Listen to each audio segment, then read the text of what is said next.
आई आणि मी आज श्री मोठा देवीच्या दर्शनाला गेलो.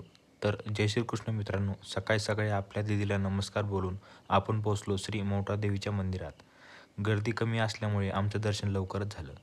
आईच्या समोर बसून मी एवढंच मागितलं की माझ्या आईचा चेहरा नेहमी हसरा ठेव. मग नंतर आम्ही मंदिरातील छोट्या छोट्या मूर्त्यांचे दर्शन घेतले.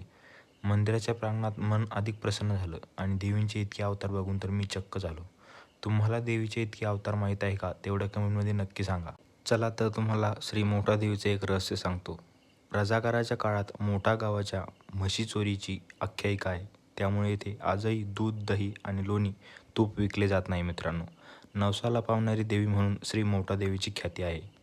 आई आणि मी जवळपास अर्धा तास मंदिरामध्ये फिरत होतो. आईच्या मंदिरामध्ये आम्ही अधिकाधिक वेळ घालवला आणि पोचलो आईच्या पायथ्याशी. पायथ्याशी पोचल्यावर माझ्या आईला तहान लागली होती. मग आईने पाणी पिले आणि मग ठरल्याप्रमाणे आम्ही रस्त्यात उसाचा रस पिऊन आम्ही पोहोचलो मल्लिकार्जुनेश्वराच्या दर्शनाला. मल्लिकार्जुनेश्वराचे मंदिर खूप पुरातन आणि तिथले जुने कोरीव काम मनाला भारावून नेणारे होते.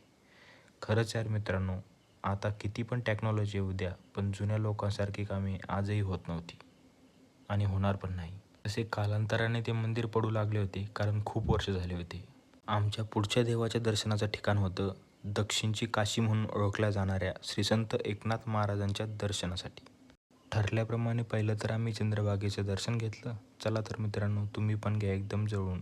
तुमच्या सगळ्यांचं दर्शन पूर्ण करून आणि पाण्याचा मनमोहक व्ह्यू दाखवून आम्ही पोहोचलो संत एकनाथांच्या मंदिरामध्ये.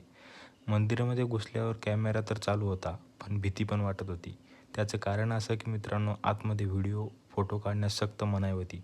तरी पण मी डोक्यावर दगड ठेवून तुम्हाला कसामसा व्हिडिओ काढला.